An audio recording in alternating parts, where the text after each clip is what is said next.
Salut à tous, c'est Mathieu Loubière et je suis très heureux de vous retrouver pour un nouvel épisode du podcast de GMK. Nous voici arrivés au 57e épisode. Dans cet épisode, nous allons parler d'éthique et de kinésithérapie avec une spécialiste, Aurore Mambriani. Au cours de ce premier épisode, nous allons évoquer certains dilemmes moraux, nous allons également définir la morale, l'éthique, la déontologie et la différence entre ces trois concepts. Et enfin, nous discuterons également des 4 grands principes de base de l'éthique. Je suis sûr que vous allez apprendre plein de choses. Comme d'habitude, si vous souhaitez nous soutenir, c'est très simple. Vous partagez, vous likez, vous commentez nos posts. Vous pouvez également nous mettre 5 étoiles sur vos applications de podcast, ça nous aide beaucoup. Et n'hésitez pas à vous rendre sur notre site internet www.gem-k.com. Sur ce, je vous souhaite une très bonne écoute.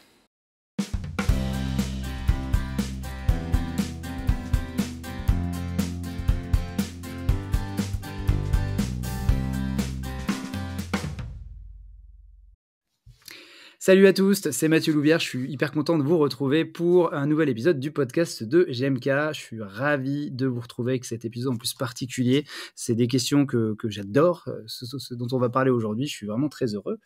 Et avant de vous présenter mon invité, je voulais comme d'habitude présenter mes liens d'intérêt. Donc je suis gérant de GMK Formation, qui est un organisme privé qui organise des formations dans des champs divers et variés. J'interviens également pour cet organisme.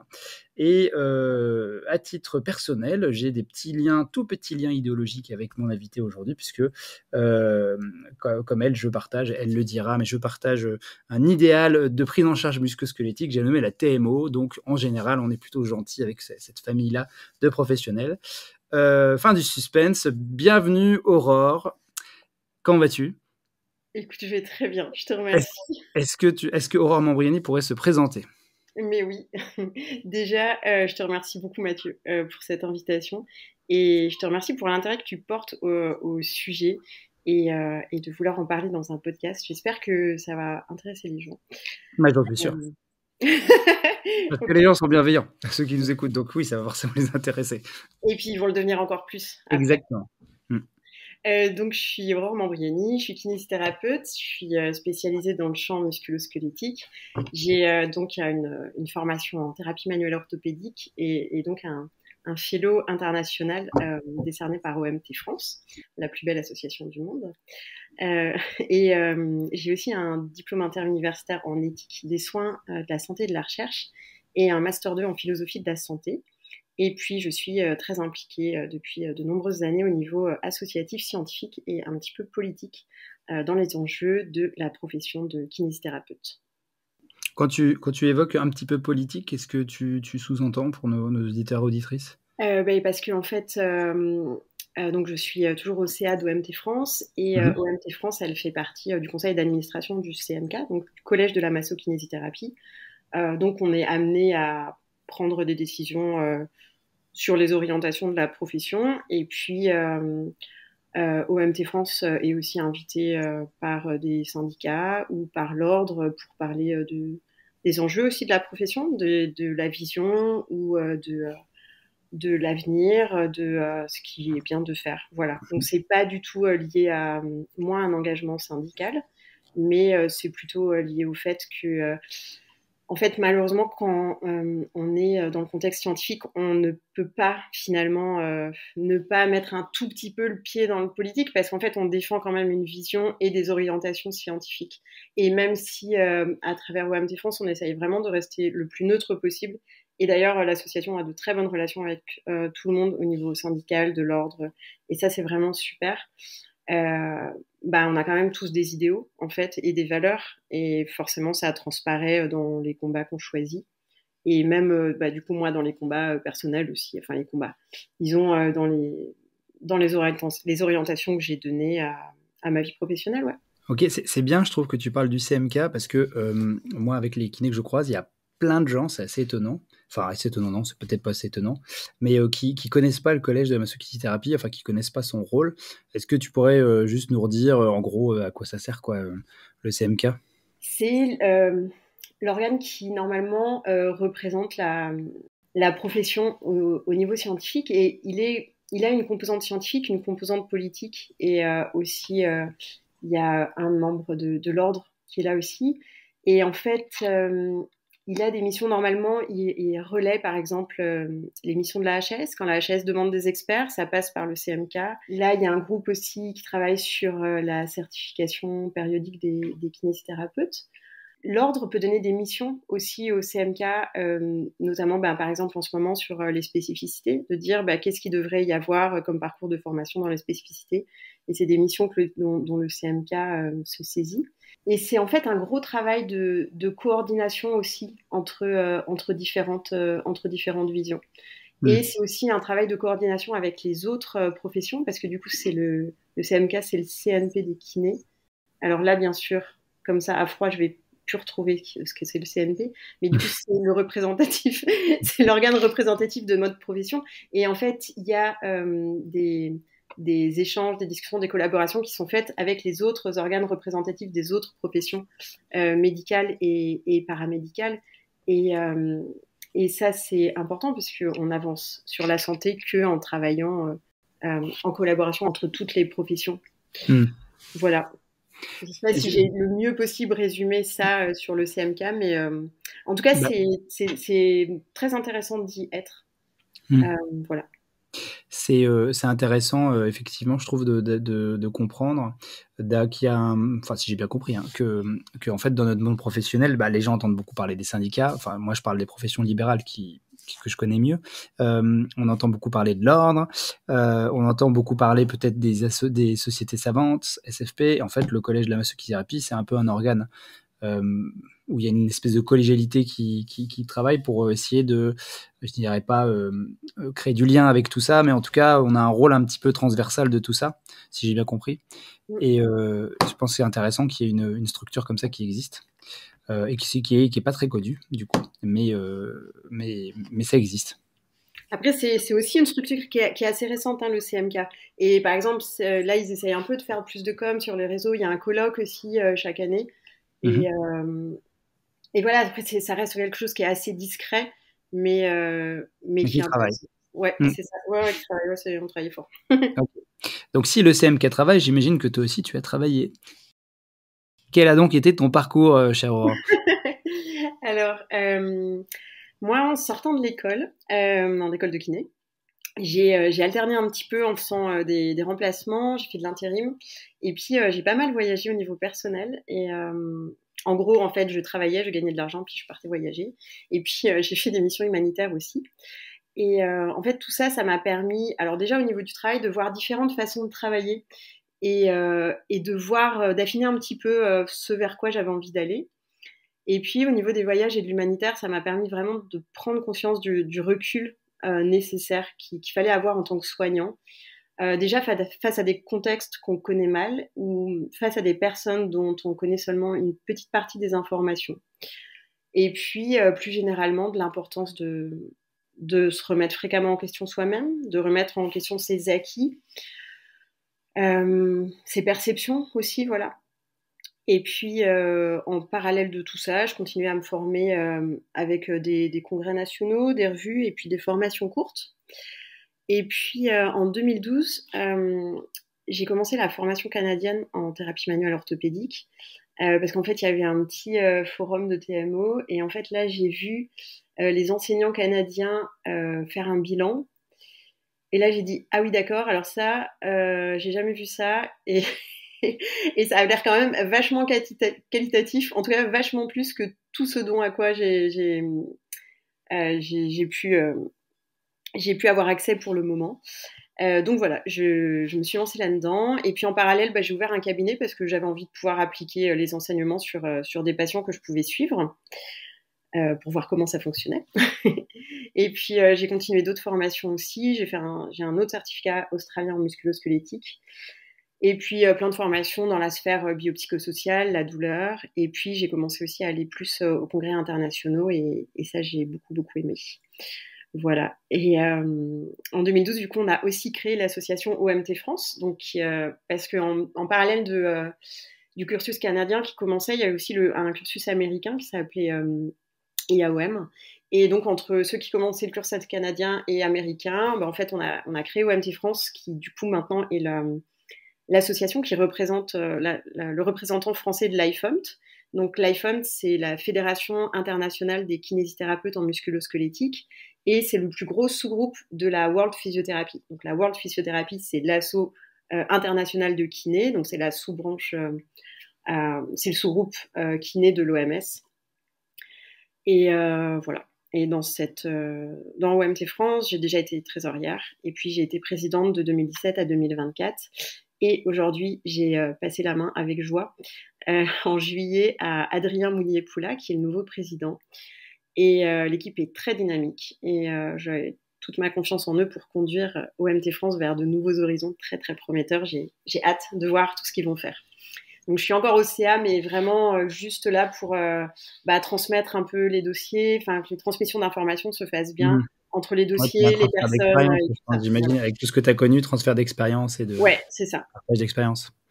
Ok. Voilà. Et puis, je suis aussi au CA de la Société française de physiothérapie.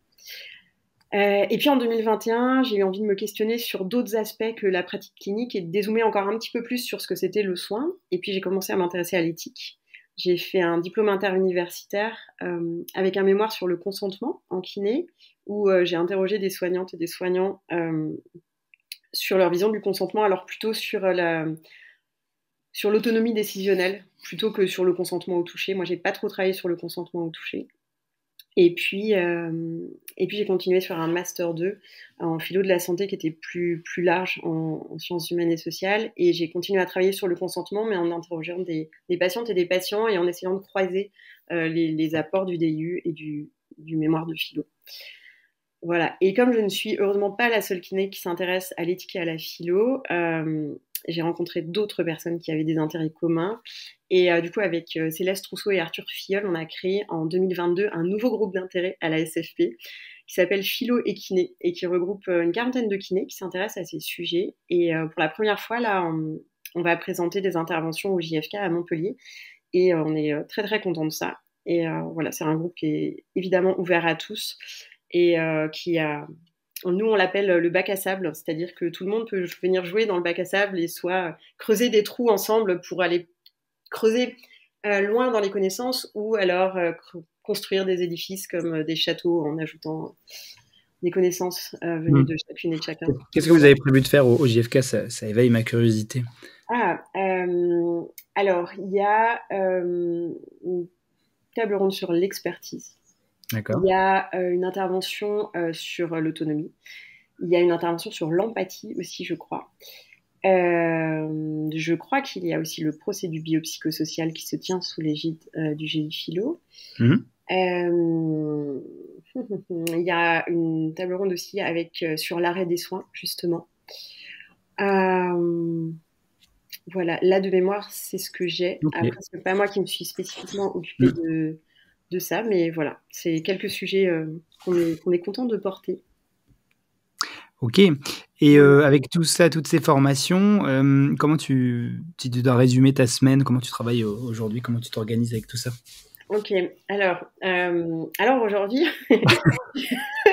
en fait, j'ai arrêté mon cabinet. Okay. J'ai arrêté mon cabinet il y a 2 ans parce que moi, j'aime pas trop la routine et j'avais l'impression qu'il y avait une certaine routine qui s'était installée en 10 ans. Et alors, pourtant, je fais quand même plein de choses. Mais en fait, il y avait souvent un peu les mêmes cas qui revenaient.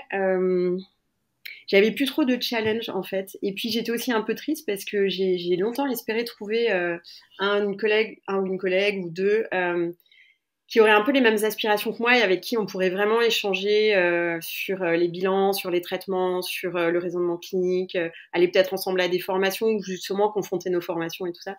Et en fait, j'ai trouvé personne et je me suis un peu épuisée sous la charge de travail aussi parce que j'avais un cabinet en zone très sous-dotée et c'est parfois difficile de refuser des soins ou diminuer sa charge de travail. Et puis, avec l'administratif qui était devenu un peu pesant, en fait, je me suis dit que c'était le moment de faire une pause et de tester différentes directions. Donc, pour savoir où j'avais envie de mettre mon énergie les prochaines années, sachant qu'il nous en reste quand même pas mal à travailler et que c'est important de prendre soin de son contexte de travail. Voilà. Donc, là, je fais un remplacement en ce moment dans mon ancien cabinet. Et sinon, je fais diverses choses. J'ai fini une mission à la HAS, je vais peut-être postuler pour une autre mission parce que j'ai trouvé ça super intéressant. de travailler sur des sujets assez généraux en santé avec vraiment d'autres professionnels et un peu de tous horizons. Je trouvais ça vraiment très intéressant. Je fais partie du conseil scientifique de l'ANDPC, de l'Agence nationale du DPC. Donc, on a une réunion par mois où on prépare des dossiers sur les formations. Et en fait, moi, je suis un peu curieuse. Et du coup, quand il y a un truc où je ne sais pas comment ça fonctionne, j'ai envie d'aller voir. Ensuite, je peux critiquer. Mais c'est vrai que tant que je ne connais pas, tu vois, c'est un peu comme le CMK. Je ne savais pas trop ce que c'était. Et on s'est dit, on va aller voir. Et le DPC, c'est pareil, je ne connaissais pas. Et du coup, je me dis, je vais aller voir un peu comment ça fonctionne. Donc voilà, j'ai soumis ma candidature comme n'importe quel kiné peut le faire. Et puis, donc je fais ça aussi. Et puis, avec 7 autres collègues, on a créé une association pour dispenser un cursus en TMO qui s'appelle Apex MSK. Et donc, c'est une formation qui est inspirée de la formation qu'on a eue avec le système canadien. On a un peu on a épuré en enlevant ce qui nous semblait redondant et pas forcément intéressant dans le contexte français. Et on a ajouté tout ce qui nous avait manqué et tout ce qu'on kiffait, en fait. Et là, on a donné les 2 premières sessions en novembre et c'était vraiment super. Les gens, ils étaient ultra motivés, ils étaient intéressants, ils étaient enjoués, on a eu des échanges qui étaient riches et on a vraiment hâte de continuer parce qu'on a essayé de concocter un super programme en intégrant aussi des intervenants extérieurs pour parler de sujets assez connexes, surtout des sujets autour des sciences humaines et sociales et aussi sur des champs de compétences spécialisées. Voilà, donc ça, c'est peut-être mon principal conflit d'intérêt, puisque du coup, je suis formatrice chez Apex MSK. Et puis voilà. Et puis, qu'est-ce que je fais d'autre? Après, j'ai quand même aussi un peu encore de travail administratif. Bénévole au sein des associations, donc la SFP, et puis OMT France.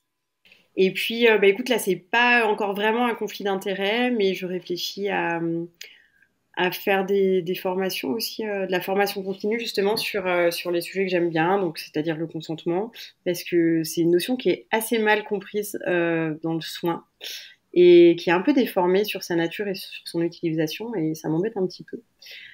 Donc j'aimerais bien un peu me lancer là-dedans, et puis peut-être aussi sur des sujets d'éthique et de philosophie. Voilà, c'est des choses qu'on a en discussion avec des collègues et j'espère que ça verra le jour. Donc c'est pas vraiment des réels conflits d'intérêts actuellement, mais comme on va parler du sujet et que ça pourrait en être plus tard, je préfère le mentionner maintenant.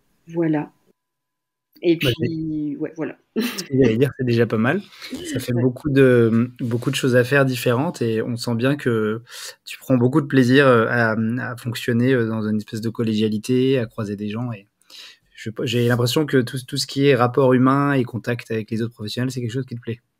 Mais en fait, le truc, c'est que ce que j'aime, en fait, c'est pouvoir avoir une certaine ouverture d'esprit, en fait, et de se dire, moi, je pense comme ça, mais ok, comment ils pensent les autres et pourquoi ils pensent comme ça? Et du coup, qu'est-ce qui est bien aussi dans leur discours? En fait, moi, ce que j'aime pas, en fait, c'est rester avec mes œillères, en fait. Moi, c'est vrai que j'aime bien découvrir le point de vue des autres et me dire, ah bah tiens, ok, lui, il pense comme ça, c'est intéressant. Enfin, voilà.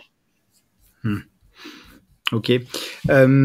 Ok. Écoute, je te remercie pour cette présentation. On va rentrer dans le vif du sujet. Le thème de ce podcast, c'était kinésithérapie éthique ou l'éthique en kinésithérapie. Et du coup, pour aborder cette thématique-là, c'est pas facile de trouver un angle. Comment, selon toi, on pourrait justement un petit peu ouvrir le bal pour parler de ces questions? Eh ben, écoute, je vais y venir juste après. Par contre, il y a un truc que je tiens absolument à dire et à préciser. C'est que juste, je parle avec la hauteur de mes connaissances en philo et éthique qui sont quand même assez récentes. Et j'ai pas un cursus de 15 ans de philo derrière moi. Donc peut-être qu'il y aura des maladresses dans mon discours ou qu'il y a certains points de mon discours qui ne seront pas totalement exacts. Et j'invite les personnes critiques à m'envoyer si je me plante sur certains trucs. Mais voilà, on essaie de faire un truc un peu ludique. Mais voilà, j'ai pas 20 ans de philo derrière moi. Mais en tout cas, ce que j'aime, c'est pouvoir implémenter de la philo et de l'éthique dans la pratique clinique que j'ai, du coup, depuis plutôt 20 ans. Écoute, il n'y a pas de souci, mais même si tu n'as pas grand philo derrière toi, au moins on veut en parler, on ouvre le débat et c'est ce qui compte, je crois. C'est ça, voilà. Donc, ouais, pour parler d'éthique, en fait, comme on a mis un petit peu dans le teaser, on est parti sur cette petite expérience de pensée. Alors, est-ce que tu veux qu'on la redonne là? Eh ben oui, tout à fait, puisque Ok, peut-être que les gens qui nous écoutent n'ont pas vu le teaser. ok, très bien. Alors, est-ce que tu es prêt, Mathieu? Je suis prêt. Ok, je vais te J'ai le lancer temps un d'y petit réfléchir en plus. scénario. Donc, Alors, on lance un petit scénario. J'y vais. Tu fonces à l'hôpital aux urgences avec dans ta voiture 5 personnes très gravement blessées dans une explosion. Chaque minute compte. Si tu perds trop de temps, elles mourront. Soudain, tu vois au bord de la route une personne victime d'un terrible accident. Elle saigne abondamment. Tu pourrais la sauver elle aussi en la chargeant dans ta voiture. Si tu ne le fais pas, elle va certainement mourir. Mais si tu t'arrêtes, tu vas perdre du temps et les 5 autres personnes dans ta voiture risquent de mourir. Est-ce que tu dois t'arrêter quand même? alors, je ne sais pas si je dois répondre. Est-ce qu'on doit s'arrêter quand même? Donc là, c'était un dilemme qui est assez difficile. Après, c'est une forme de dilemme que je connais un petit peu, donc je pense que je suis un petit peu biaisé. Mais, mais je vais laisser aux auditeurs le temps de réfléchir et je ne vais pas répondre. Voilà, je vais faire mon petit Suisse. D'accord, donc tu choisis de ne pas répondre. Alors je vais te provoquer encore un petit peu plus. Je vais te proposer une petite variante. Ok, Tu es prêt? oui, oui, bien sûr. Alors, tu fonces à l'hôpital aux urgences avec dans ta voiture 5 personnes très gravement blessées dans une explosion. Chaque minute compte. Si tu perds trop de temps, elles mourront. Soudain, tu vois au milieu de la route un piéton qui traverse imprudemment. Si tu freines, tu vas déraper, perdre du temps, et les 5 personnes risquent de mourir. Si tu ne freines pas, tu vas tuer le piéton. Est-ce que tu dois freiner quand même? Eh bien, ce que j'aurais tendance à te dire, spontanément, ce qui me viendrait, si j'y avais pas réfléchi avant, évidemment, c'est que dans un premier temps, du coup, je file, je m'arrête pas parce que dans le calcul, je vais me dire que c'est quand même mieux de sauver 5 personnes qu'une seule.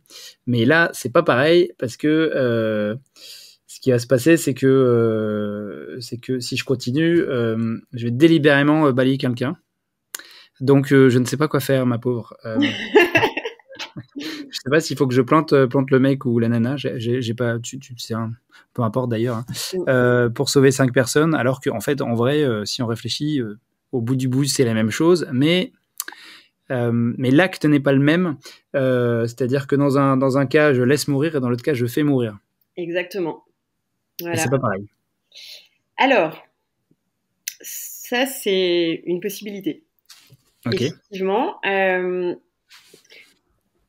En fait, dans la plupart des cas, les gens ils vont penser que les deux cas ils sont moralement différents parce que justement le piéton il traverse imprudemment. Déjà, enfin voilà, il n'a pas à être imprudent et du coup c'est sa faute. Mais mais en fait, si tu te places du côté des conséquentialistes, il n'y a pas de différence parce qu'à la fin la personne elle meurt. Par contre, si tu te places du côté de l'éthique des vertus, du déontologisme, ben en fait toi tu es un individu horrible si tu tues volontairement quelqu'un.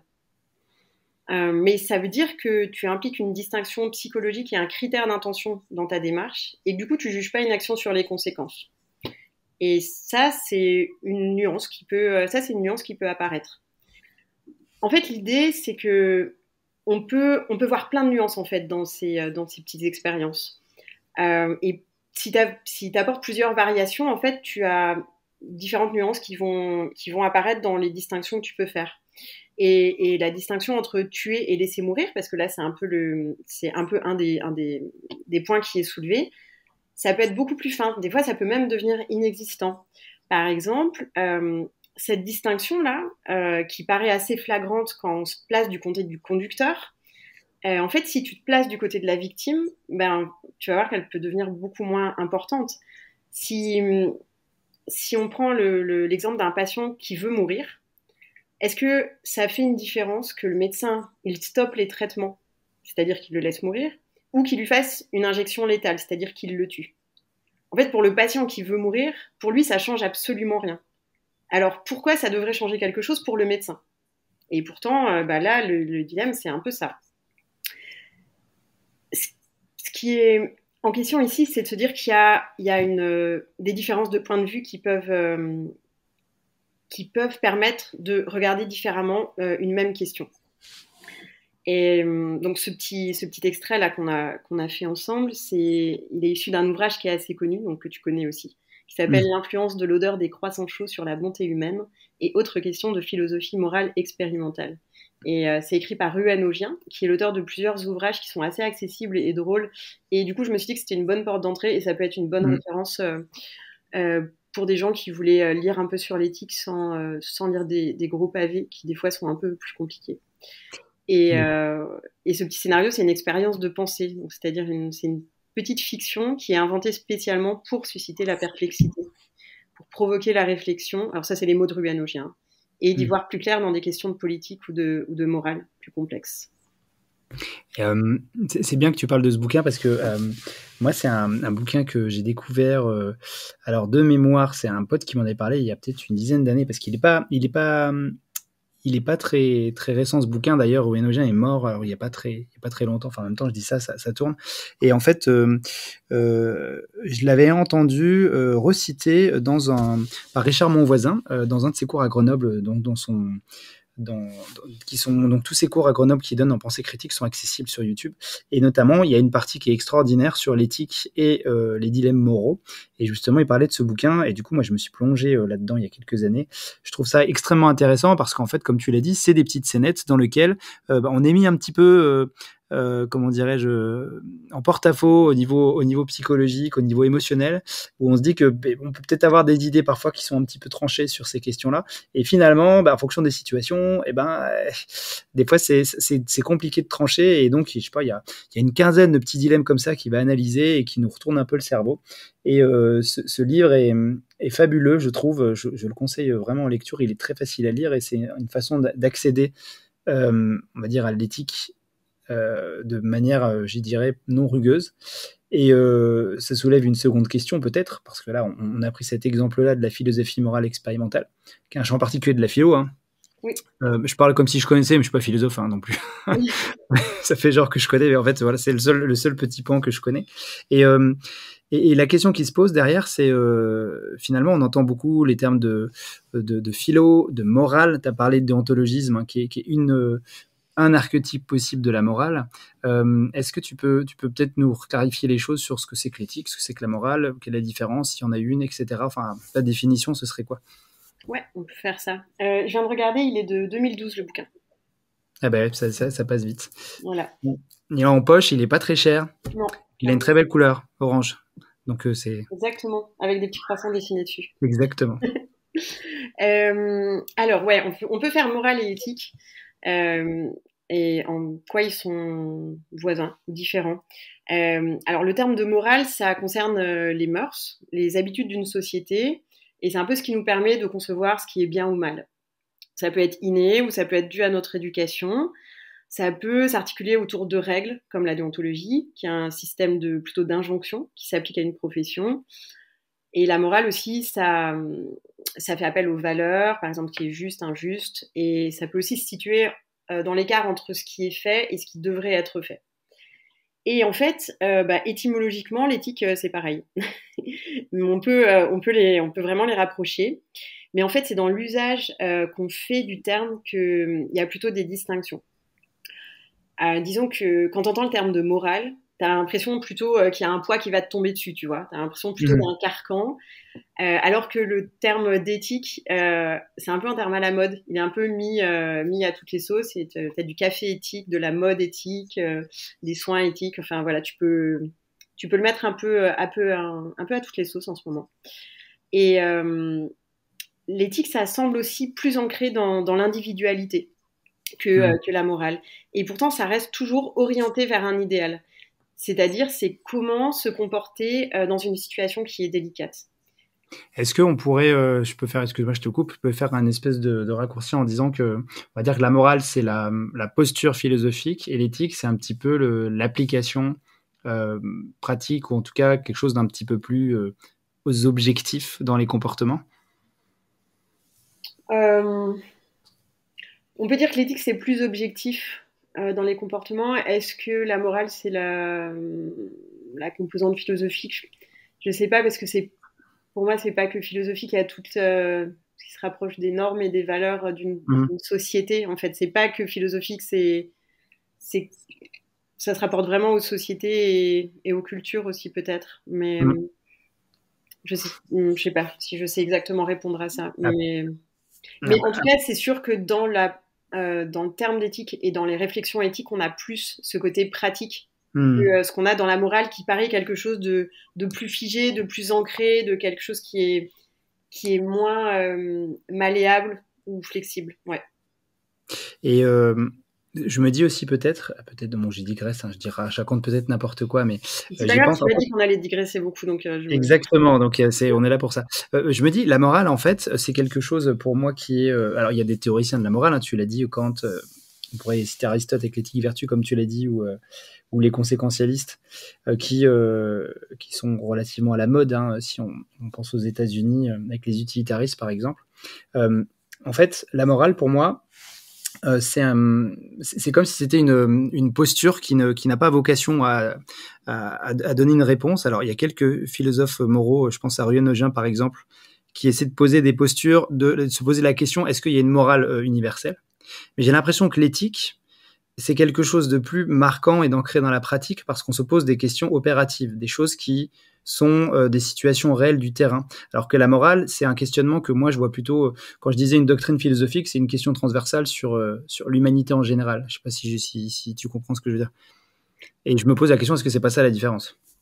En fait, dans le questionnement éthique, en fait, dans l'éthique, souvent, ça se présente comme un questionnement. Il y a un dilemme, il y a un doute. Et en fait, il y a une situation qui appelle à suspendre son jugement, un peu à s'extraire de l'action et d'interroger l'action. Et c'est ce qu'on a un peu, c'est ce qu'on appelle les dilemmes éthiques, comme on a fait tout à l'heure. En fait, qu'est-ce qu'on a devant nous? Comment on le regarde? Comment on retourne tout ça pour voir les différentes facettes et vers quelle décision on peut tendre. C'est plutôt ça qu'il y a dans l'éthique, en fait, en tout cas aussi dans l'éthique en santé. C'est plutôt ce dilemme, en fait, entre des valeurs et comment on pèse un petit peu le pour et le contre. Ok. Et est-ce que l'éthique en santé a une particularité par rapport à l'éthique, je ne sais pas moi, écologique ou Alors, je ne connais pas bien les autres domaines de l'éthique. Mais tu vois, il y a une définition de l'éthique, une des définitions, c'est que c'est la science qui traite des principes régulateurs d'une action. Donc ça revient un petit peu à ce que se disait juste avant, mais c'est dans un contexte où le choix est possible. Donc on a un questionnement qui se pose. Pour l'éthique médicale, il y a une grosse référence qui est l'ouvrage de Beauchamp et Childress, qui est souvent cité, où il parle de 4 principes qui sont la bienfaisance, c'est-à-dire contribuer au bien-être d'autrui, la non-malfaisance, c'est-à-dire ne pas infliger volontairement un préjudice, la justice, traiter les cas similaires de la même manière, et l'autonomie, c'est-à-dire pouvoir agir avec intention, compréhension et sans interférence. Et en fait, ce qu'il présente, c'est que il n'y a pas un principe qui est plus important que l'autre. Il n'y a pas de hiérarchisation des principes. Ces principes, ils doivent être articulés entre eux afin de s'approcher de la meilleure décision à prendre. Mais t'en as pas un qui est prédominant. C'est qu'on a, enfin voilà, ces 4 piliers dans la santé et de se dire quand on a une décision à prendre, comment on les articule pour pouvoir se diriger vers quelque chose qui correspond au contexte, à la politique de santé, au respect de la dignité et tout ça.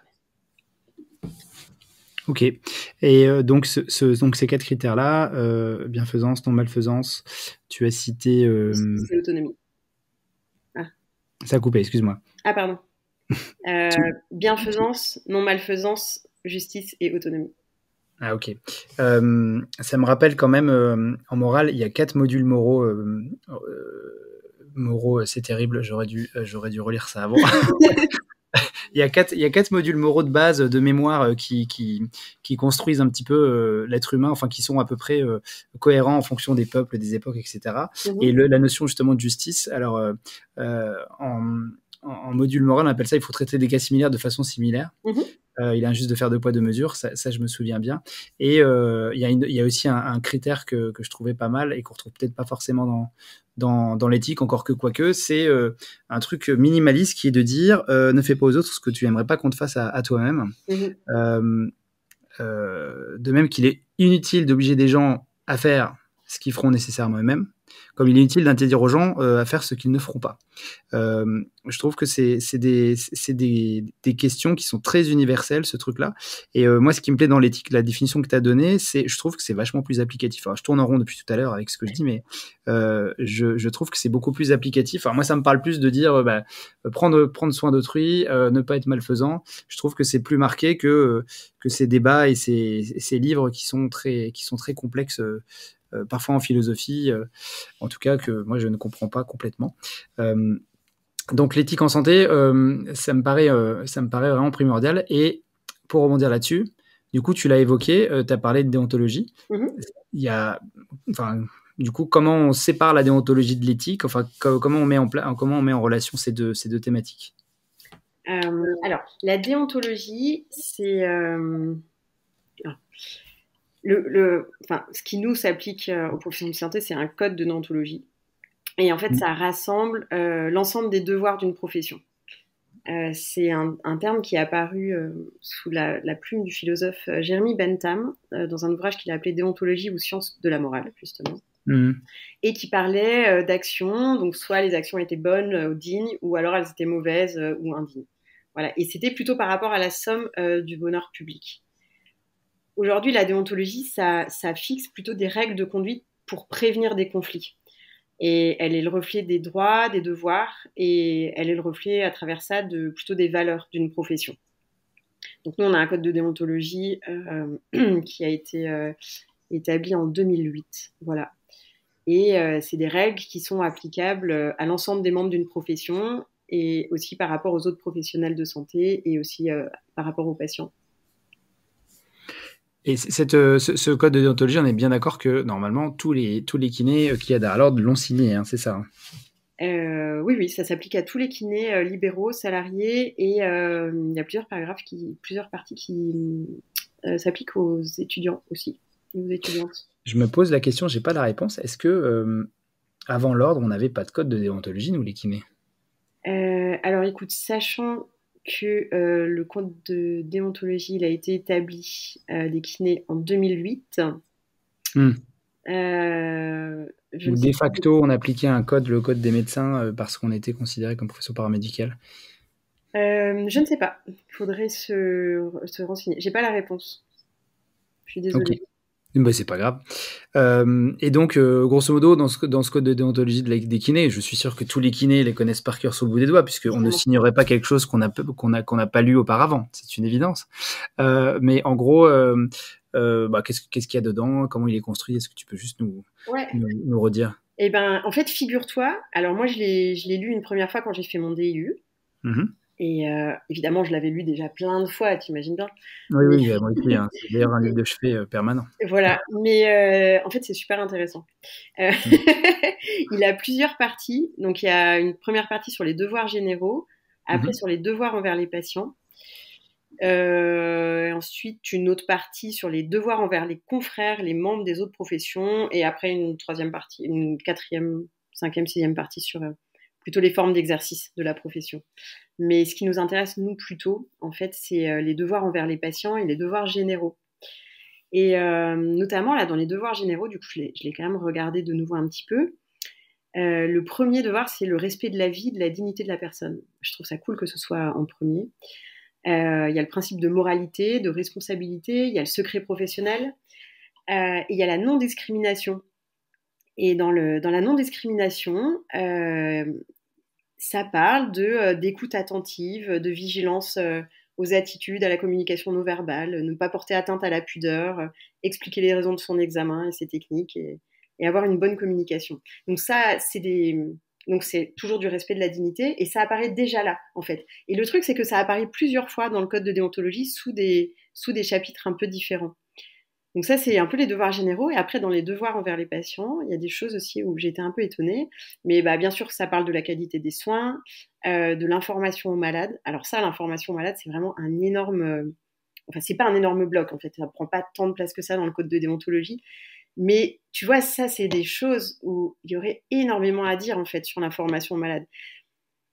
En fait, quand on dit « Ah oui, j'ai délivré une information éclairée à mon patient », mais en fait... Qu'est-ce que tu lui dis? À quel moment tu lui dis? Pourquoi tu lui dis ça? Si tu le vois plusieurs fois, qu'est-ce que tu choisis de lui dire la première fois, la deuxième fois? Qu'est-ce que tu choisis de pas lui dire? Est-ce que tu pratiques le mensonge thérapeutique avec certains patients? Dans quel intérêt tu le fais? Ça, l'information, c'est vraiment un énorme truc, quoi. C'est, enfin, je veux dire, tu pourrais faire un podcast que sur l'information, voire 10, quoi. Voilà, comment tu délivres l'information, enfin, tout ça, c'est vraiment, vraiment important. Il y a évidemment un paragraphe sur le consentement. Et puis, il y a le soulagement des souffrances, le charlatanisme. Donc, j'en profite pour parler du gros travail qu'a fait l'Ordre sur les dérives thérapeutiques. Et donc, il y a un guide là-dessus. Et il y a un petit truc que je ne pensais pas trouver. Enfin, il parle aussi du risque injustifié. Et alors, est-ce que tu savais que dans le risque injustifié, tu avais donc un paragraphe qui disait que si tu ne procèdes pas à l'actualisation de tes connaissances et de tes compétences, tu pouvais faire courir un risque injustifié à ton patient. Ou aussi, si tu ne réalises pas de bilan permettant de poser un diagnostic kinésithérapique, de définir les objectifs de soins ainsi que tes actes techniques. Ça veut dire que dans notre code d'ontologie, il y a écrit que si tu fais courir des risques injustifiés à ton patient si tu fais pas de formation et si tu fais pas de bilan.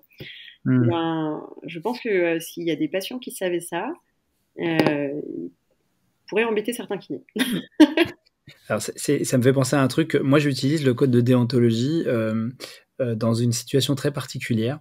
Quand j'ai une personne qui vient me voir avec une ordonnance, et on a ce genre de personnes qui nous consultent avec une ordonnance où c'est écrit rééducation, massage, 10 séances des lombaires. Et cette personne me dit, ben voilà, je viens parce que le médecin a dit qu'il fallait que j'ai des massages, donc vous allez me masser. Donc on a un patient qui a une demande particulière et des attentes particulières. Et souvent en discutant avec les collègues, les gens ils disent qu'est-ce que je fais? Il y a une grosse partie des collègues qui du coup décident de masser parce qu'ils disent qu'il y a un accord avec le patient et tout. Et alors moi c'est hors de question que le patient décide ce que je vais lui faire puisque c'est moi le chef. Hein, on est bien d'accord, c'est moi qui connais, pas lui. Mais plus sérieusement. Moi, j'utilise le code déontologie justement pour lui dire, écoutez, je suis très embêté par la situation que vous me proposez. Vous me demandez avec votre problème de produire ce type de traitement, mais moi, je me suis engagé à vous proposer ce qui me paraissait être le plus pertinent pour vous. Et du coup, c'est pas ça. Et donc, je suis désaligné avec ce que vous demandez. Et des fois, je pose le bouchon en disant, c'est un code de déontologie que j'ai signé, donc je sors l'avion, évidemment.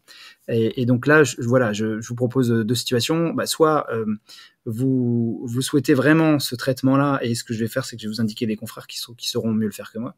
Ou alors, si vous restez avec moi, il faut qu'on trouve un terrain d'entente parce que ça va pas le faire. Et du coup, il m'aide un petit peu de faire valoir pour travailler cette argumentation, de dire, écoutez, je suis pas à l'aise avec ce que vous me dites. Donc en même temps, je dis ça, mais ça se trouve, il n'y a pas d'article qui le dit dedans, mais il me semble qu'il y a quand même toute une partie sur l'actualisation. Alors je sais pas si c'est dans le risque injustifié, mais je crois qu'on a quand même un devoir moral, peut-être éthique, c'est peut-être mieux, de proposer le traitement qui nous paraît le plus actualisé, le plus adapté à notre patient. Ouais. Je t'ai perdu. Non. Non, tu n'es pas d'accord. Tu as le droit. Non, je suis pas tout à fait d'accord, effectivement. Vas-y, ça m'intéresse. Pourquoi tu penses que c'est le traitement le mieux adapté à ton patient? Parce que dans ce cas-là particulier, par exemple, je considère que le fait de partir là-dedans va faire perdre des chances à mon patient. Et du coup, je me dis, on rentre dans une discussion de trouver un terrain d'entente par rapport à la situation. Mais d'un autre côté, je me dis aussi, il y a des soins que moi, je ne souhaite pas faire. Parce que avec mes valeurs d'engagement professionnel, c'est quelque chose que je ne souhaite pas. Et on tombe un peu dans ces dilemmes de dire jusqu'où je vais dans ce qui est proposé. Si je considère à l'instant T que c'est pas pour mon patient, est-ce que je décide donc je décide de ça parce que dans l'équation, je mets aussi mon positionnement, ce que je pense et ce que j'ai envie de faire pour lui. Mais du coup, j'ai l'impression que dans l'équation, ce que tu penses, ça a l'air supérieur à ce que pense le patient. Pas forcément, parce que si c'était supérieur, je lui imposerais. Mais là, je lui propose une porte de sortie. Par contre, je me l'impose pas non plus, si tu veux. Ok. Et alors, s'il n'y a pas d'autres kinés autour de toi, si ton patient il n'a pas le choix d'aller chez quelqu'un d'autre? Alors ça, c'est encore un autre dilemme. Qu'est-ce qu'on va faire? Moi, je crois beaucoup en la discussion et j'ai comment dirais-je? Dans ces situations-là où ça m'est arrivé, ça m'est très peu arrivé, hein, parce que évidemment, quand on arrive dans ces extrémités-là, c'est que c'est difficile. Dans ces situations-là, on arrive toujours à trouver un terrain d'entente et j'ai jamais eu cette situation parce que je suis en ville. Mais toi, tu as connu les déserts médicaux, j'imagine. Donc forcément, c'est pour ça que tu me poses cette question. C'est une très bonne question. Je me suis pas retrouvé face à cette situation. S'il fallait que j'écrase quelqu'un et ne pas freiner avec la voiture, c'est un peu un dilemme qui est assez proche finalement. Oui, alors sans aller jusqu'à écraser Proportion gardée. mais en fait, non, ce dont tu parles, en fait, c'est vraiment très très intéressant et c'est vraiment très très important parce que ce que tu parles, c'est le refus de soins. C'est-à-dire que toi, tu proposes quelque chose à ton patient et en fait, ton patient, il n'est pas d'accord. C'est ça? Il n'est pas d'accord avec ce que tu lui proposes. Je dirais que c'est plutôt l'inverse. C'est-à-dire que mon patient attend quelque chose et moi, je pense pas que c'est déjà que c'est ce qu'il faut lui fournir et je me sens pas de lui fournir ça. Ok. Donc le refus, il est plutôt de ton côté à toi. Je dirais plutôt ça, ouais. Ok. Mais du coup, tu refuses quand même de lui donner, enfin, tu lui refuses de lui donner ce qu'il veut et lui, s'il va jusqu'à aller chez un autre kiné, ça veut dire qu'il refuse que toi, tu lui proposes aussi. Je pense que l'idée, c'est de discuter un consensus, hein, c'est de pas imposer, hein, évidemment. Alors, l'idée, c'est clairement de trouver un consensus, mais en fait, ce qu'il y a aussi derrière ça, c'est que en tant que professionnel de santé, on n'est pas tellement préparé au refus. En fait, on n'est pas tellement préparé à ça, au fait qu'il y a un patient qui va dire bah non, je suis pas forcément d'accord. Et que les patients non plus en fait ne savent pas qu'ils ont le droit de dire qu'ils ne sont pas d'accord. Et c'est des cas en fait qui peuvent être assez difficiles. Et en fait, c'est des cas où je suis d'accord avec toi, ça nécessite beaucoup de discussions pour savoir en fait pourquoi le patient il tient tant à son point de vue en fait. Et parce que si le patient il est prêt à changer de kiné parce qu'il n'a pas la thérapeutique qu'il attend, c'est quand même qu'il y croit fort en fait. Et s'il y croit fort, c'est qu'il y a des raisons. Ça veut dire qu'il a des représentations ou que c'est lié à sa culture ou je sais pas quoi. Et du coup, c'est quand même important à considérer en fait. Et ne pas creuser ça, je trouve que c'est justement c'est rester un petit peu avec des œillères peut-être.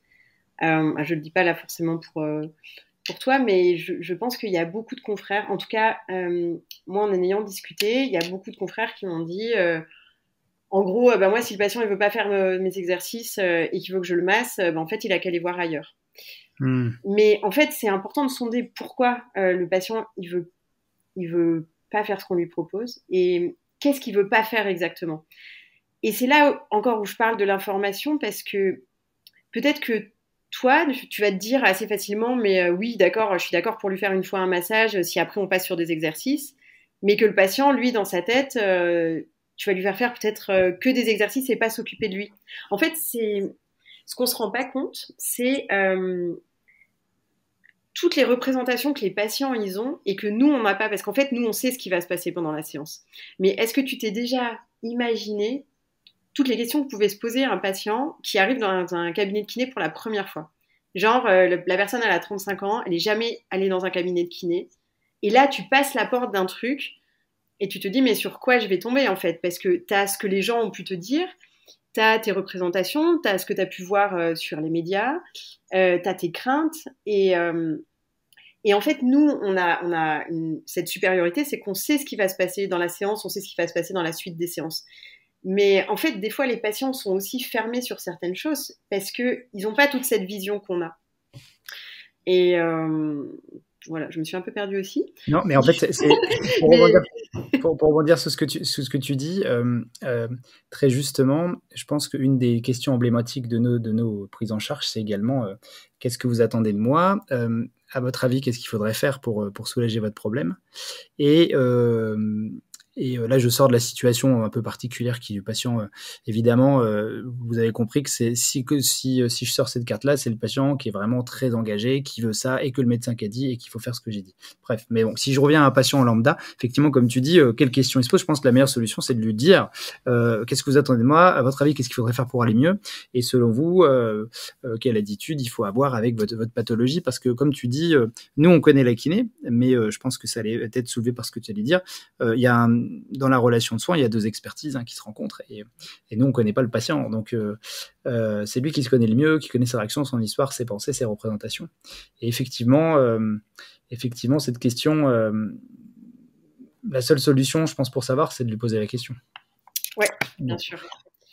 En fait, c'est juste En fait, c'est de poser la question au patient, mais de se poser aussi la question à soi, en fait, de se dire, ok, qu'est-ce que peut-être je saisis pas dans le discours de mon patient, ou est-ce que vraiment je suspends mon jugement et j'écoute ce que la personne me dit, ou est-ce que je suis quand même ancrée dans mes schémas en me disant, je crois que la science a dit ça, donc c'est ça qu'il faut faire, et je suis d'accord avec le consensus, la communication et tout ça. Mais ce que j'ai l'impression aussi des fois, et c'est un grand sujet que j'aime bien débattre aussi avec Céleste, c'est que j'ai l'impression que des fois, les kinés se forment à la communication pour pouvoir persuader leurs patients. Et ça, moi, ça m'embête en fait. Parce qu'en fait, si on a des patients qui nous ressemblent et tout ça, ça va être facile, mais des fois, on peut vraiment se confronter à des patients qui ont tout un monde de représentation qui est différent. Et des fois, en fait, il faut rentrer un peu dans leur monde pour pouvoir y accéder et pour pouvoir ensuite peut-être les emmener vers quelque chose. Enfin, pas forcément les emmener, mais leur proposer autre chose. Et que des fois, si tu fais pas l'effort de toi-même te rabaisser et de toi-même perdre du pouvoir, ben, en fait, le patient va peut-être aller autre part. Mais le risque aussi, c'est que le patient, s'il aille autre part, il soit peut-être moins bien soigné aussi. Et voilà, c'est fini pour aujourd'hui. Rendez-vous dans 2 semaines pour la suite du podcast.